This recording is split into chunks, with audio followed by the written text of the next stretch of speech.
Hey y'all, so this is your girl Candace Duff, and I'm here for the wrap up for the week 1 of the Three Rivers Challenge. I'm going to chat with you for a second about how it went so far. So far, so good. It hasn't been easy, I'm not going to lie, okay? I'm not used to cooking this much. I'm used to doing whatever I want, whenever I want, however I want. And apparently, budgeting and adulting is hard. I know y'all looking at me like I have two heads, but it's true. One of the reasons why I've been having success on my diet so far, on my diet and exercise regime, is because I have never felt deprived, right? I made it so that as long as I hit my macros, I could hit my macros any which way I want to, whether it was healthy or unhealthy, whether it was, me eating something different every single day, whether it was, me switching it up and being able to eat some Kraft dinner, Kraft mac and cheese and tuna fish to get my protein, whatever it is, as long as it fit within my macros, that's what I did. But when you're avoiding food waste, then you're eating out of, you have some limitations, right? You're eating out of your pantry, you're eating out of your freezer. And I tend to buy really healthy food. So, and I made an almost fatal, it's not fatal, mistake. I forgot to stock up on dark chocolate candy bars. So really, I like dark chocolate, like 80%, 85%, or anything over 72%, which is actually supposed to be pretty good for you, as long as you eat it in moderation. And I can get by with eating like a square, a day, and being okay with that. Like that to me is fine. I didn't buy bars of dark chocolate before the challenge, and they're not on my exceptions to the challenge list. So what did I do? I'm almost ashamed to tell you. I had bought some dark chocolate chips to put into, desserts and things like that, like protein bars that I'm going to make from scratch and things like that. And I have been delving into the dark chocolate chips, like handfuls. It's bad. It's so bad. But the joke is on me, because the last package of dark chocolate chips that I got is by a brand called Pasha's. And that chocolate is not very sweet. It's actually keto friendly, and it's actually very, very dark chocolate. So I took like a little small handful yesterday, and I was like, ooh, I think I'll put this in baked goods. It just killed my chocolate craving altogether. So, and it's really funny because I guess somebody watched one of my early videos where I was showing like all that gluten-free flours and proteins and things like that. And she said, her comment was, child, just make some chocolate chip cookies, some gluten-free chocolate chip cookies. I swear it was just like that. Actually, what she said was, girl, just make some chocolate gluten-free cookies. And that was a wake-up call, because I could, satisfy my chocolate cravings in other ways, right? I can use the cacao powder and the chocolate chips and make some chocolate protein bars, chocolate, gluten-free cookies, or whatever the case may be. So I'm going to try that this week. I'm actually going to use some of that gluten-free stuff and try that for week 2. One of the other ways that I fed my chocolate craving was I started making protein hot chocolate. Because you see, to get my protein counts up, sometimes I used to have like a smoothie. But when it's cool, and it's relative, right? It's been like 40 degrees or something at night or something. I don't want a smoothie. I don't want anything cold. But I do like a protein hot chocolate. And so I had this plant-based chocolate powder that was chocolate. And I was making chocolate, hot chocolate with the protein powder to get, because my protein powder with a scoop gives you 25 grams of protein. So, and my milk is soy milk. So, and that gives me 8, or actually pea protein milk. And that gives me 8 grams of protein per cup. So, and my mug is like a cup and a half. So actually that could be a nice powerhouse if I don't feel like eating more. And that's the other thing too. My eyes are bigger than my stomach, and you can have too much of a good thing. So what do I mean by that? Well, I made enough chicken soup to kill somebody. Like, it made no sense how much chicken soup I made. And whereas I used to eat, big old bowl of it, that whole container, I divided them up into these plastic containers a day or something, my stomach is shrunk. I mean, as I start to lose weight, that hungry. And as I'm eating from my pantry, I'm not that interested. So, you know, I love the chicken soup, but I could eat half of that. But if I eat half of that, I'm only getting 25 grams of protein instead of the 50. So I need to find other ways that I enjoy to, you know, keep those levels up. And if I don't want to eat, you know, a big old bowl of soup, then I can eat the half bowl, you know, the half container, and be happy. The half container is probably a normal person serving, because it's really filling. It's the bumpy pasta with the chicken and everything else. And you're gonna see how I cooked it. As a matter of fact, I'm gonna show you that. And the other thing is that I don't always eat regular meals. I might eat breakfast really late in the day, or I might not want breakfast. You know, I might want something more savory or something more lunch-like or dinner-like for breakfast. Actually, a couple of days, I didn't make breakfast for breakfast. I made like a ham and cheese sandwich and like grilled cheese and ham sandwich or something like that. Or I might have eaten, you know, something, chicken soup for breakfast or something like that. So there were some days I didn't do that. Now, I did cook a breakfast this week, and it's a really strange breakfast made with mackerel. Here's how I made it. Okay, so today I'm gonna make a breakfast that I like to make, and it's loosely based on a Food Network breakfast. I think it was, maybe it might have been on the cooking channel by this guy named Levi Roots. And he was on the beach at the time, and he actually had fresh mackerel that he worked with. But this is what I call my mackerel breakfast. And I use canned mackerel for this. So I actually use canned mackerel for this. I use a can, and I use 2 cans of mackerel. And what I do is basically, it's sort of like salmon. It comes with the bones in there. So you need to like break up the fish after you take it out of the can, take away the bones. They're really easy to take away. And set that aside. All right, so I'm chopping some onion here. I also put 4 cloves of garlic. This is a very garlicky breakfast into it. I tend to favor savory rather than sweet breakfasts.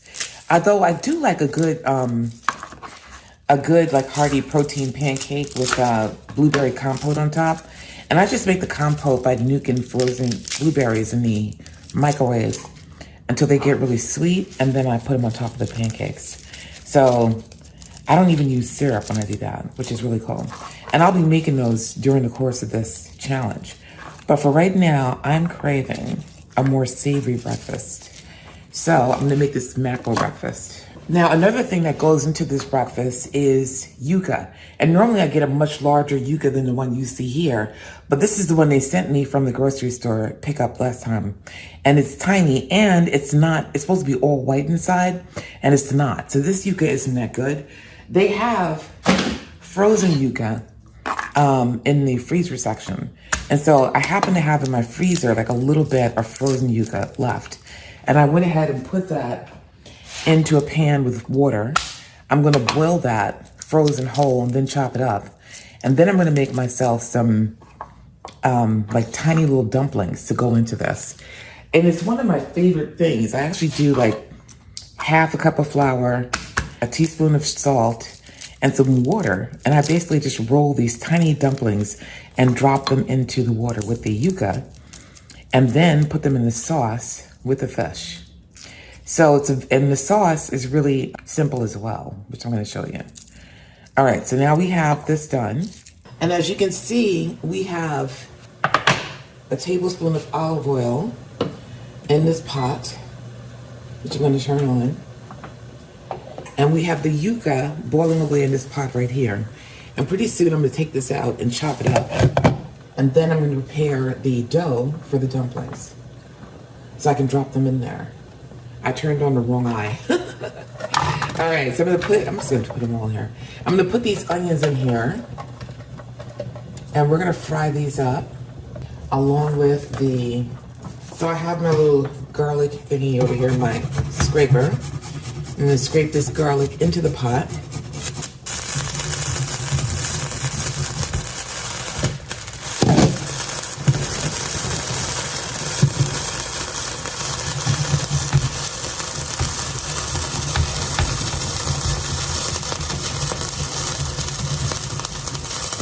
So this is not a hard dish to make. It's pretty simple. And once you've done it a few times, you actually figure it out by rote. And I know that mackerel is not everybody's taste. It is definitely mine. I think it might be a Caribbean thing. I think the guy Levi Roots is West Indian. I don't know if he's Jamaican or from some other island, but he was definitely on like a beach showing us this recipe. And it just really spoke to me because I love like salmon cakes, for example. And think, you know, any kind of canned fish. I don't really like sardines that much. And actually, you're gonna watch me try sardines because I bought a can and I had it in my cabinet for ages and I have to eat it. So it's something I'm gonna be getting through in this challenge. Now, the spices that go in here, believe it or not, are thyme and allspice. And as usual, I wasn't ready. And this recipe calls for a teaspoon of thyme. And I'm actually gonna, this is my recipe because I pretty much changed it from Levi Roots recipe. So he used fresh thyme, I'm using dried thyme. He didn't put dumplings in his recipe, I do. So it's a teaspoon of dried thyme and believe it or not, a quarter teaspoon of allspice, which is an interesting spice to put into this. All right, so what we're gonna do is mix around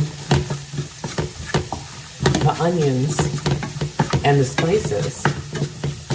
Doesn't that look good? So we can bloom the spices here in the pot.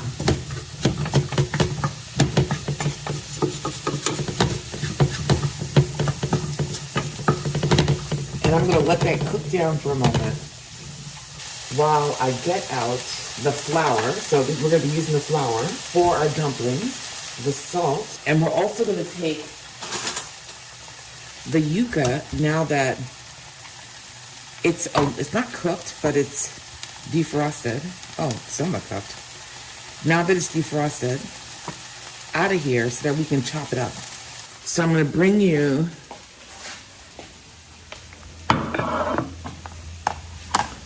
back to the working area so that you can see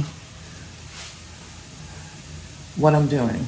All right, so first thing I'm gonna do is chop up this yuca. Now, I normally use a lot more yuca than this. I normally get like a big yuca, and they can be pretty big. You can have like double this or triple this amount, usually double. I try to get like a medium-sized yuca because it's just me, that you boil up. And yuca can be kind of stringy inside. By the way, this is hot. I must have like serious cook hands, and pretty funny because I'm not, you know, I don't cook that much. All right, so I'm chopping up the yuca into bite-sized pieces. This is a little bit too hot to be putting in the chopper. And I'm gonna throw this back into the pot. And it's almost time to put in the mackerel. And what I did was I pulled the mackerel out of the can. I actually did 2 cans of mackerel because I like to have lots of protein in my meals. And I pulled it out of the can and broke it up into pieces and put it in this container. So now that the onions have cooked down a little bit and the garlic is fragrant, I'm gonna be adding the mackerel back into the pot. But in the meantime, we can start preparing these dumplings. So what I like to do, because I don't like to have too much carbs in here, but I take half a cup of flour and get it all over myself in the counter, just like this, every single time. And then I take, this is a half measure, a teaspoon of salt, and then I very scientifically mix it up with the measuring thing and get more dough on the counter because I have no sons. Can you imagine? All right, I do this every single time, like it's ridiculous. All right, so then I go to the counter and I get, well, usually I do it over this thing like a maniac, but I'm not doing that today. And I pour water into here and try to reach that balance of not too much and just enough. So I put a little bit in there and then I mix it around until I get to a point where all the dough is mixed in, but it's not too wet.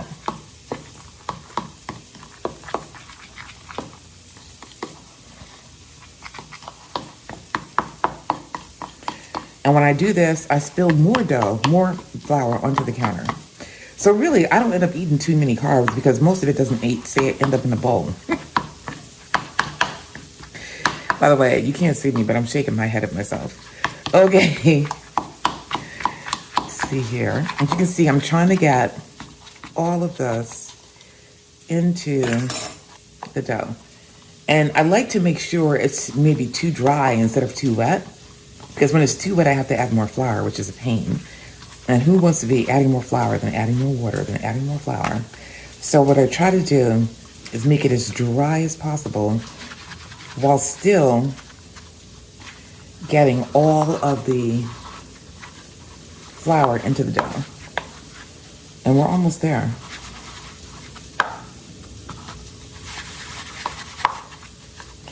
And you can see my very scientific way of cleaning the dough away from the bowl.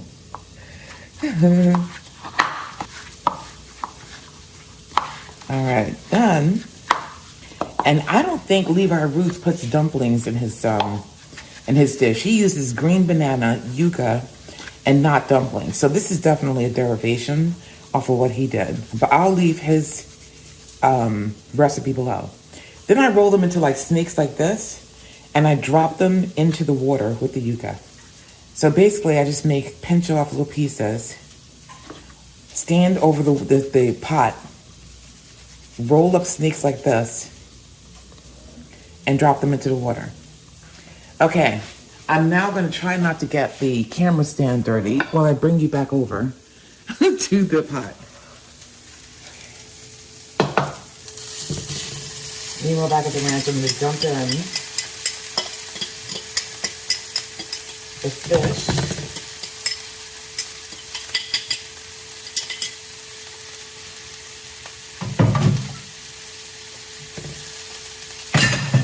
And get it cooked into these spices. Break it up.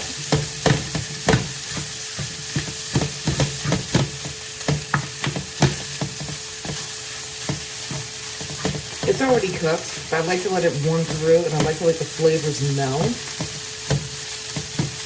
with the onions and the garlic and the spices.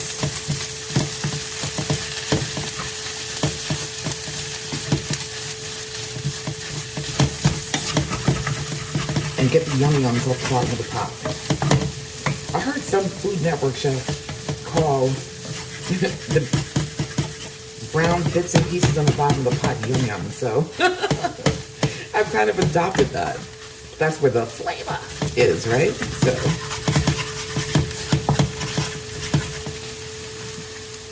these biscuits in here.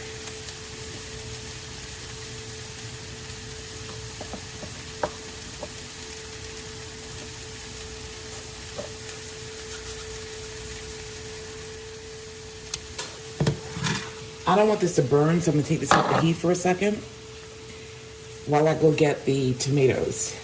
Because I already had in my pantry a whole bunch of fire roasted diced tomatoes. And I'm not really into spicy. Although you couldn't tell from the things that I've cooked so far. So I've had these fire roasted diced tomatoes in my pantry, and I wanted to go ahead and kind of mellow them out with regular diced tomatoes. So when I say regular, I do mean still organic, because tomatoes you should buy organic if you can. But these have chilies in them, see? Like chili spices in them, the fire roasted. And so if I just did those, or 2 cans of those, I'd be in trouble. And what I do is I mix those in here and then let those cook for a little bit while the dumplings cook. My OCD is driving me crazy at this mess. And I probably shouldn't be talking about my OCD on YouTube videos, but what can I tell you? And the funny thing is, I'm not like one of those pinprick neat people, but ridiculous messes drive me nuts. Since they're floating to the top, the dumplings are probably done. Although these are pretty dense, so I'm giving them another second or two. I didn't want you sitting here watching me while I rolled them really thin. I don't normally make them that thin though. So what I do, because they cook more, is dump them here into the other pot and then smother them with the tomato sauce. And then when the yuca cooks through enough, I move the yuca into this pot as well. Let's just see if it's cooked through. I think some of it is. Like this piece could cook a little longer. Yeah, let's give this a little while longer. All right. So what I'm gonna do in the meantime is I'm gonna smother this, get these dumplings all up in here, and try to distribute them a little bit more. So as I play hide the dumplings. Okay, so I'm gonna bring you back when this is all done.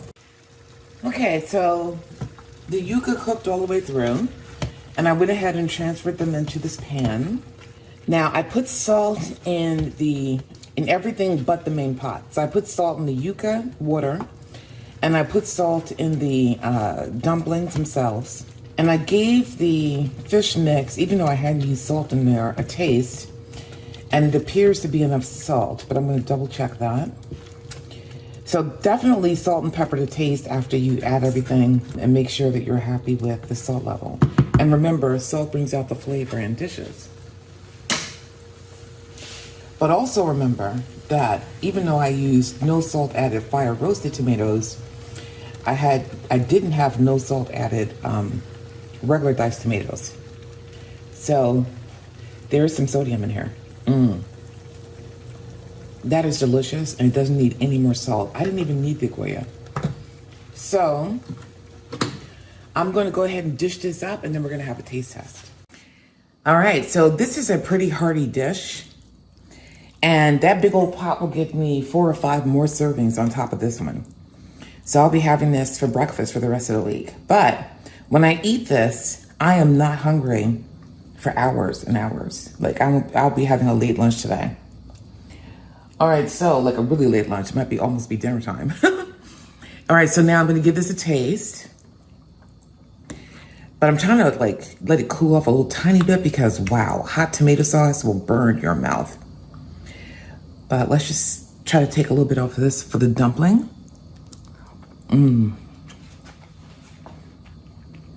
Yeah, that was my favorite part of this dish. The seasoning is spot on. The dumplings are the tiniest little bit of salty. Maybe I could have done like a half a teaspoon of salt, but this is so good. The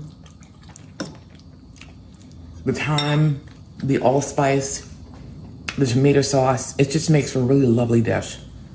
So I'll put the recipe in the description below so you can give it a try. All right, onward and upward. Now I know you heard me mention the chicken soup that I made. The chicken soup is actually an anabolic recipe. And, and I talk about that more while I'm cooking it, but that's why it's so high protein. Chicken in general is high protein, but this recipe was the anabolic recipe made by this guy, Exercise for Cheat Meals. And here's how I made that. Okay, so now we're making the chicken soup. And the first thing I did, ooh, it's hot. Is roast the bones. I took the 2 Costco chickens in my jurisdiction in South Florida. These costed $5 and change each. And it's part of the last haul that I actually made on Sunday. So I got these because I didn't want to run out of chicken broth during the challenge. And I knew I wanted chicken soup because in South Florida, the temperature had gone dramatically down. Now, my mother, when she was around, used to tease me because, she still lived in New York, which is where I'm from originally, and used to tease me about how my bones must have thinned out. I'm putting this into 2 different pots, by the way, because these are 2 different chickens, and each one of them is going to make a set amount of broth for me. Anyway, she used to tease me about how much my bones had thinned out since I moved to Florida. I would complain about 40-degree weather, and she'd basically tell me to be quiet because it would get a heck of a lot colder in New York, which, of course, is true. So, basically, I'm dividing these bones between 2 different pots. And each pot is going to get 2,500 grams of water. Now, this recipe comes from a guy at his channel is called Exercise for Cheat Meals. It's exercise and then the number 4 cheat meals. And he makes anabolic recipes. And one of the reasons why I've been successful in losing weight on this journey I am on is because I started making anabolic recipes. And I mean, I'm not talking about anabolic steroids or anything like that, but it's along the same veins in the sense that you're eating high protein meals to satiate hunger and to aid in muscle growth and muscle development. And so this soup, when I make it with the brahmi pasta, gives me 500 grams or gives me 50 grams of protein per serving, which is kind of crazy. And he doesn't expect for you to, for example, by the way, I pre-measured this out. He doesn't expect for you to make the broth before you make the soup. But I found that when I did that, the soup came out so much richer and so much better tasting. So the first step is pulling the skin and everything and the bones apart from the meat and putting everything that's not meat into your oven at 350 degrees. So the skin, the gristle, the fat, the juices in there, whatever, go into the oven at 350 for 20 minutes. So I roasted the bones and I roasted all that. And now the oven's off. And now I'm gonna make the broth. So I'm gonna put this on for 2 hours and let it simmer so that all of those juices and stuff can get into the broth. And then I'm gonna siphon off the broth, separate it, put it into containers, and use half of it for my soup. All right? So I just wanted to give you a feel for the broth making process. Now, I actually put 2,500 ounces of water into this big old bowl, which I figured out, grams of water into this big old bowl, which I figured out is a little bit more than 11 cups. So each of these gets like 11 cups. So you need a pretty big pot to do this. I'm gonna go ahead and put it on a little bit high for now. And then when it starts to boil, I'll turn it down and simmer it for 2 hours. So I'll come back to you when the broth is done. All right, so the recipe calls for 454 grams of peas and carrots. And he uses frozen peas and carrots in the video. But I have these carrots here that were kind of on their last legs in my refrigerator. So what I'm gonna do is go ahead and chop these up. Okay, so this recipe goes pretty quickly now that the broth is done. It starts off with 20 grams of olive oil. Because this is an anabolic recipe, every single thing is measured out in grams. It's kind of crazy, but it makes you really organized. So I'm not gonna be able to put this in description. This guy, Exercise for Cheat Meals, is his channel. You can go there. I had to actually write down the recipe. He doesn't give them away. He actually sells them in his cookbook. And he's one of those folks who actually sells his cookbook for a lot of money, but it's an endless cookbook. So every single recipe that he makes will end up in that cookbook. And if he perfects the recipe, that'll be in there too. And he gives it to you in online form. This is so this is 400 grams of celery. So in online form, so he can update it. You can just re-download it if you need to, and he can update it with new recipes all the time. 20 grams of olive oil, 400 grams of celery, 15 grams of garlic. So I'm putting that in here. And what I did is I weighed out all this stuff on a food scale, and I'll link the food scale to Amazon where I got mine if you don't have one yet. It's really helpful for like baking, precise recipes. If you're, want to make sure of your macros and you want to figure out like how many calories or how much protein is in a given meal, it's useful for that. And this way, when I use my Fitness Pal, and I'll put a link to that in there too, they have a free account and they have a paid account. When I use my Fitness Pal, I can put the recipe in there and divide it by the number of servings I want to have, and it'll tell me the whole breakdown. It'll tell me how many carbs, how much protein, how many calories. And that's how I can figure out how much protein I'm getting in a given day.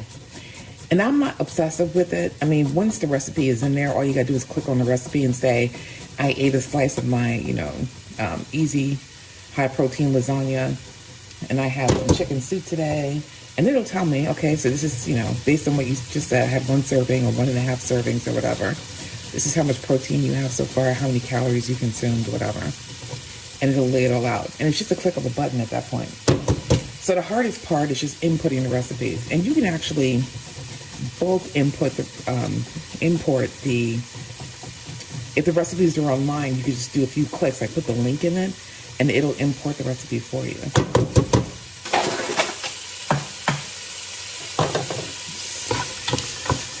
Stir that around. All right, and because I'm using hard carrots instead of the frozen ones, I'm going to input those in here now too. So we're going to have a mirror pop in here. We're going to have the celery, the carrots,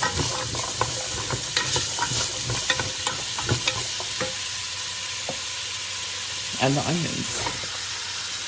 Now so I put in 225 grams of carrots, because it's supposed to be 454 grams of peas and carrots. And I put in 340 grams of diced onion. That's 340 grams of diced onion. One of the things I really love about this recipe is that he puts a ton of veggies up in here. He's a guy who's into lifting weights and stuff. He's not a big He-Man looking guy. He's actually pretty lean, but he teaches a lot of weightlifting and stuff like that. And he does weightlifting often, and he keeps his macros, but he actually believes he doesn't just give you a recipe that has, just protein powder or something like that. He gives you real food, and he makes sure you get vegetables in it. I mean, with all these veggies, how could this soup be bad, right? All right, so the next thing I'm going to add is 3 grams of paprika and 3 grams of black pepper. And I like to add that in here so that it can toast with the veggies. So I'm going to let this cook down a little bit. So the next thing that we're going to be adding in a moment is going to be the peas. And I have frozen peas here. Now, I could have just used a pack, of peas and carrots, frozen, which is actually what he puts in the recipe. But I like to use fresh carrots if I have them so that they don't go bad. Because it's hard to use up all your carrots unless you're a big family. I did enjoy eating some raw carrots earlier. That was kind of cool. And there was a little bit of chicken left after I divided up the chicken. Let me tell you, 2 rotisserie chickens gives you a lot of chicken. I actually put away 2 pounds in the freezer. And this 2 containers that have 1.2 pounds apiece. And this is 1.2 pounds. This is what goes into your chicken soup. So 1.2 pounds of chicken. And the broth, it made a lot of broth. Like those 2 chickens made the broth that I'm going to be putting in here, which is about a little bit like 11 cups. And it made an additional 2 quart containers of broth that I'm going to put in the freezer. So we're doing really good here. So I have broth for my next chicken soup if I want. And I have chicken for my next chicken soup if I want. Y'all, if you could just smell this, it is ridiculous. So the next thing I'm going to put in here is he actually adds on top of this some better than bouillon chicken flavor. So I'm going to use 48 grams of it because this extends the broth. And let me tell you, I was a little bit leery of this when I made this the first time, but this chicken soup is like slap your mama good. I'm not just saying it. Make it for yourself and see for yourself. So, and then you tell me in the comments. And it's really good because this is the weather where people get colds and they get flus and they get, COVID and all kinds of stuff. So I like to know I'm getting in a really good, nourishing chicken soup. Kind of takes away those tickles in the throat, if you know what I mean. And hey, 40-something degrees to somebody who lives in Florida is cold. So it's definitely chilly weather. All right, look at those veggies and how they're slumping up in there. All right, so now I'm gonna add the frozen peas. And this is the remaining $2.25 for the frozen peas. And because they're frozen, I'm just gonna kind of scooch them down in there. Once again, me in the technical terms, scooch. Mix them around real good. And then I'm gonna put in chicken broth and the chicken. So here's the chicken, because I don't want to splash anything. This here is 1.2 pounds of the chicken. And I probably should have broken this up better before. So with clean hands, you can actually strain this chicken a little bit. There was a little bit of chicken left over after I divided this evenly, the chicken that came with the rotisserie. And I made myself a chicken salad sandwich. Oh my goodness. I put a little marjoram in there using some of the seasonings from my cabinet. Some onion powder, some garlic powder, and a little bit of mayonnaise. That was a really good chicken sandwich. It tasted so fresh. Like I was tempted not to make chicken soup and just to make chicken salad. But I have more chicken in there, so I can make chicken salad sandwiches for lunch twice over if I want. Ooh, good thing I'm in here. I got a bong. Twice over if I want, during the course of this challenge. So, but I'm not gonna. I'm probably gonna do that once. But I'm also gonna do. I'm thinking there's a white chicken chili recipe that I'm gonna try. That you can make in the crock pot or you can make it on your stovetop. And you make it with rotisserie chicken. So that might be on the menu. One of the things I love about chicken is that it is probably the most high protein meat out there. Pork has a lot of protein, beef has a lot of protein, but chicken, for some reason, it's really easy to hit your protein levels with chicken. So to me, it's like a no-brainer way. You can throw it over a salad. You can have chicken salad if you want. You can put it into dishes. You can make, so it's so versatile. And it's so easy to hit, to have a 50 gram of protein meal with 4 or 5 ounces of chicken. It's crazy. Look at that instead of... All right, so this is hot. What am I doing? All right, so if I find that the chicken is not evenly distributed later, I can, break it up later. But it's probably going to break apart anyway in this soup. As you can see here, I am distributing away. All right, so onion overboard. Okay, I'm going to start putting in the broth. So that's 2 cups. By the way, I got these containers on Amazon and they are amazing. I've used them to store soup in the refrigerator, to freeze in. And the freezer, they're reusable. They come in a pretty good clip. I got quite a few of them. And I use them to measure out my stuff too. It's really versatile for that.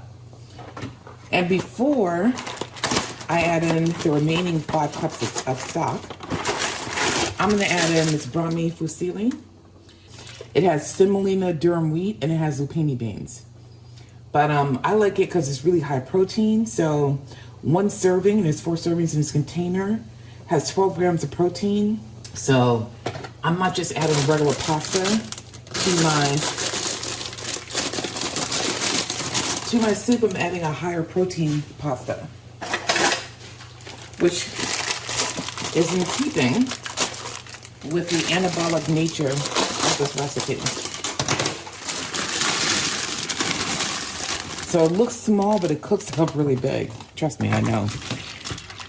Now, his recipe contemplated banza pasta. This has similar macros, even better macros, but very similar. So you could use banza, you can use brahmi. Now, if you have to be gluten-free, use the banza, because that's just chickpea. And I like brahmi because it holds up. Because I've made this soup before, and I've made soup with, banza and other dishes with banza, and I prefer the brahmi pasta. It's more expensive, and but you can find it in stores. I actually got these on sale at Sprouts. So sometimes you'll get a sale, and then it won't be so expensive. It's $3 or something a box or whatever, depending upon where you get it. It could be up to $4. But to me, it's worth it. It makes a lot of food, and it has a lot of protein. All right, so Now, most of the stuff in here is cooked. And what I'm doing now is just basically cooking down the pasta.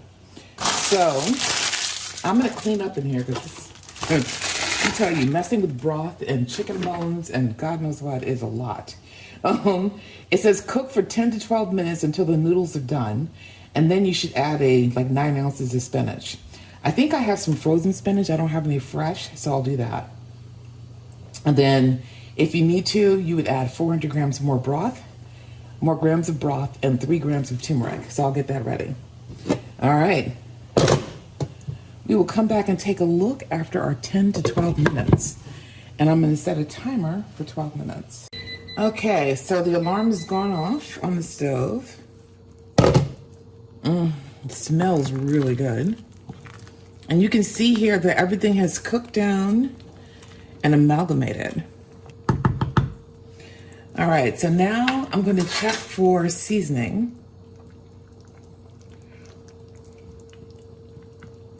And I gotta say, it doesn't need much. It may need a little tiny bit of salt. And I think because there's so much salt in the broth, in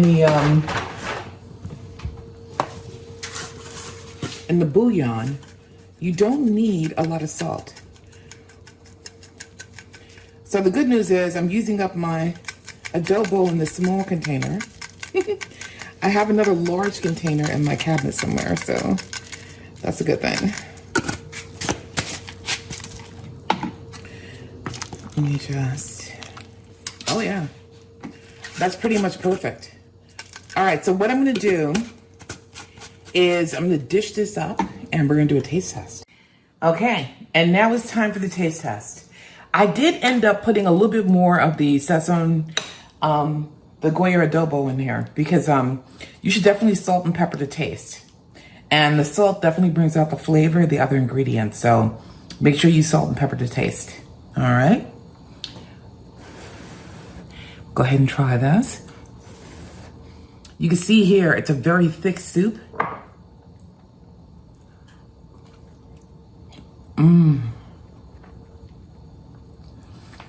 That is just hearty. It's healthy. I forgot to put even though I forgot to put the spinach in here. It's delicious. The pasta holds up well. The chicken is tender. Like, it's so good. I mean, so good. So this will be my lunch for the next 4 days. In my experience, the soup holds up really well in the refrigerator for 4 days with no problems at all. I stored in these containers and I use one of these containers for my soup. And you can freeze in these containers. You can put it in the refrigerator. If you feel some type of way about putting, soup in your refrigerator for 4 days, you can freeze 2, keep 2 out. Obviously I'm eating, serving tonight, so it'll just stay in my refrigerator for 4 days. And the pasta held up well, the brahmi, if you use brahmi. Now, if you use some other type of pasta, I can't vouch for you. If you use regular pasta, you won't have as much protein. Maybe you want to try egg noodles. You may want to put the noodles on the side if you feel like the pasta is going to soak up too much of the broth. I was supposed to add in 400 grams more broth. That's what this is here. What I'll do is, when I store it in the containers, I'll add the broth then. Because, the broth is home cooked anyway. So that's where we are with this. Y'all, this recipe is no joke. Look at the amount of soup that's left after I ate a bowl. Wow. I had to use up a ton, if you recall from the first video, of black beans. So I soaked black beans overnight, and I made a dish with the black beans and the sweet potatoes that I had in my refrigerator because I didn't want them to go bad. And it's hard when you're just one person to eat the sweet potatoes quickly enough to make sure they don't go bad, because they tend to. So I actually did that in my Instant Pot, and I had mixed results. You can see that here. All right, so here's the rice. I kind of fluffed it up with a fork. And I ended up putting a little bit more liquid in here because it was not totally done. And then I tried to overcook it. And I definitely put too much salt in here. So apparently I had, in fact, put salt in here and didn't realize it. So I'm going to go ahead and put a serving up in here. I'll just cheat a little bit, put a little tiny bit more. Make a bed of rice down there. And then I'm going to serve myself some of this stew on top.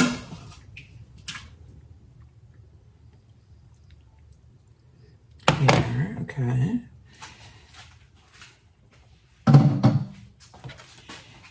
And now for the taste test. So here's the stew. That's what it looks like. So it's basically over the rice. And now for the taste test. It's still hot as Hades in here. Either I'm very hungry or this is really not bad at all. It tastes good. It tastes like stew over rice. The beans, I'm not going to lie, are a little bit al dente. And I think what I'll do next time is cook the beans by themselves and make them almost like canned beans before I add them to a new recipe, just to make sure, because these beans are old and so they do take longer to cook, even though I soaked them all night long and cooked them for 35 minutes. But the stew itself has a nice, deep, rich taste. And the rice pretty much just blends in to the stew. And it's cooked to the right temperature, like to the right texture. So I'm going to be eating this for like 4 days in a row. If I get sick of it, I'll freeze like 2 servings of it and put it in the freezer and have it as a freezer meal. And when I said you can have too much of a good thing, I was talking about those collard greens. I mean, how many collard greens can a girl eat in a week? How much chicken soup can a girl eat in a week? Maybe I should do something like not eat things 4 days in a row. Maybe I need to cook a big pot of something, put, most of it away in the freezer. Of course, I'm not emptying my freezer that way, but hey. And then, just to vary it up so that 1 week I can pull it out and vary other meals up that way. I don't know, we'll see. I'll figure it out. But I will say, I did watch somebody else's New Year's dinner video, and she put me to shame what was easy to do with the cornbread. She took that Jiffy box and added sour cream and a whole bunch of ingredients and doctored it up, and it was fabulous. I was like, whoa, next year I'm stealing her recipe. All right. Well, next week is going to be vegan week. So that means my entrees are going to be vegan, and I'm actually going to be cooking up some high protein snacks too. That was my other thing. I think I need some high protein snacks. So if I don't feel like eating a meal per se, or if I don't feel like eating the meal that I cooked, then I could actually grab something quick and easy. So you're going to see what I'm going to do there as well. Next week is vegan week. I have to do vegan week because I have all these vegan materials I got to use up, including those beans, including some of those weird flours, and including, other ingredients I have in there, the nutritional yeast and the TDP and stuff like that. So I'll see you next week in the next video.